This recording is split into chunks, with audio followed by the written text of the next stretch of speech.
introduce Vito Mazza. He is amazing. He has over 30 years experience in education, in sales, and collections, and he's going to show us how to more efficiently sell in our business. So I want to thank you, Vito. Thank you very much. Thank you very much.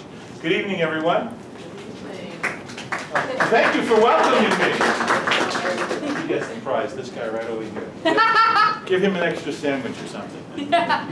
Okay, well, let me give you this little handout. So let me just tell you quickly, my name is Vito Mazza, and I have been, this month, actually last week, the 9th of July, was actually the 42nd anniversary of my first full-time position out of school. But I've been working a long time before that, too. So most of my career, I'm a high school English teacher by vocation, and about, let's see, 10 days after I got married, we went for an interview. My wife is a teacher also, and I walked her to an office, and next thing you know, there's an interview there for the World Book Encyclopedia. Anybody remember encyclopedias? Anybody have World Book growing up? Very good. Well, what happened was that I listened to the interview from the outside hall, and I said to the guy, "Can I try this?" And he said, "Sure," knowing how naive I was. And I stayed for 28 years. And then this thing in the sky, you know, the internet, that changed my world.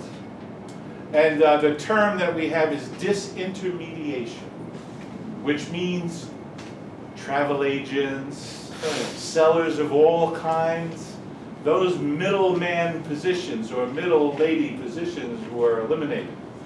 And so for the last several years I've been doing consulting work, I've been working with financial services, and today I work with Kinham Inc., which helps people get paid faster. If you're in a business where folks owe you money, we should talk about that.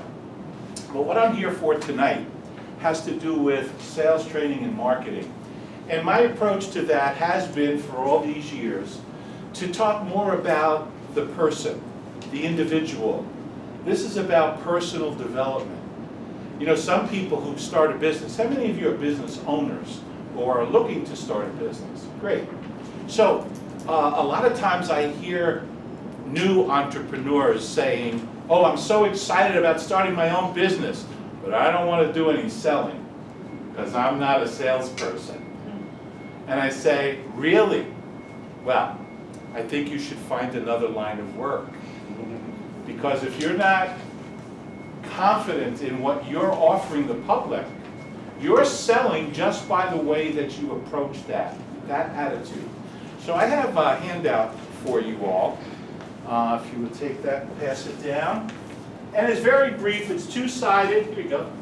It's two-sided, but there's some very important concepts that I'd like to share with you in the, is that what I have left over there? Yes. Okay. All right, so this is going to be very quick. Just a warm-up for our main speaker. Start on the side that says the 4 agreements. Did everybody get one? Just some more over there. So the 4 agreements. Anybody know that book, The 4 Agreements? Have you read that? No, I've read the cover. Ah, you read this. Good, very good. That's a good start. And we were just talking about this, Heather and I said to her that I always say to people, I only say what I mean. Yes. And the way that Don Miguel Ruiz says it is, be impeccable with your word. So, speak with integrity, say only what you mean, avoid using the word to speak against yourself or gossip about others, and use the power of your word in the direction of truth and love. Now, that might sound a little, you know, new age, but it's a very true thing that you have to be in business because you love it. You love what you offer. You love your customers. You love your workers, the people on your team. It always bothers me when I hear somebody say, yeah, he works for me. He works for me. What does that mean? Who works? Do you work for anybody but yourself? I don't care what your position is. You're working for you and your family.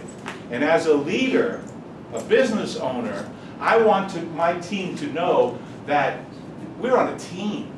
This is a group effort. So I never say somebody works for me. It really troubles me. So maybe it's about this. But this I have a hard time with, I have to tell you. I'm very emotional, one of those emotional Italians. I do take some things personally, but we shouldn't. So he says, nothing others do is because of you. God, that's hard to accept, but it's so true. I'm not going to read them all, but don't make assumptions. Do you know that thing about when you assume? Do you know that? What is it, Heather? Like an ass and everything. Right, A-S-S-U-M-E, ass, you, and me. So don't assume things. Expect good things, but don't assume things. He says, see, with just this one agreement, you can completely transform your life. So if you have to expect things, expect good things, expect the best. And then always do your best. How many times do we buy something and it breaks so quickly, or you get something for your kids, a little toy, and it just doesn't work? You know, people need to take pride in their work. And if you can do that, it will help when you're trying to persuade people about what you do. So let's turn this over. Oh, that went blank. That means I have more time? No, it's going, it's going. Oh, all right. Oh, there it is. Okay. Yeah. Oh, this is tight. Okay. So, anybody know Zig Ziglar? Yeah. All right. I actually had a chance to meet him at the first conference I went to 42 years ago in September. And I was in a big exhibit hall, and there was a guy bending over, putting these albums, which I had never seen an album like this before, on the table. And the name of the album was See You at the Top. And that was Zig Ziglar. So he's been somebody that's been special to me all through the years. But he says this: you can have anything in your life that you want when you help enough other people get what they want. You like that? How many of you have never heard that before from Zig Ziglar? Everybody here has heard of Zig Ziglar, and you heard that statement? No. Thank you. You did? No, well, put your hand up. This is a participation. Come on, I'm trying to warm you up. I'm the warm-up for our main speaker, and I've only got 2 minutes, 20 seconds left. But I'm going over, I promise you. All right. So, now, how many of you sell something in your business? All right. How would you define salesmanship? What would you say it is? It's to provide value to the Providing value, okay. Heather, what do you think? Being of service. Being of service? Creating relationships. Relationships, good. How about now? Will you answer a question? What's salesmanship? You don't sell anything? Yes, you do. You're selling me now that you are not interested in what I have. You're selling. You're always selling. I'm serious. You're selling. How would you define salesmanship? An external face. An external face. How do you mean that? Everything I do is referring to what you just said, everything I do is selling myself, and Uh-huh. it's whatever I choose to present. Okay. Well, let me tell you what Dale Carnegie said salesmanship was. He said that salesmanship, and you can write this in, taking notes, salesmanship is persuading someone to think as you think, to feel as you feel. I told you I was an English teacher, and if you're not writing as I'm telling you the answers, it makes me very upset. Not enough room. Thank you. Think, and then feel the way you feel about your product, your service, your subject, your court case, your prescription. What do we say when a doctor's a good salesperson? What do we say? They have a good bedside manner. That's salesmanship. That's making a person think the way that I think about my diagnosis, to feel the way that I feel, and then to act in a way that I want them to act, and the last word is self-betterment. You're only doing this to help people do better for themselves.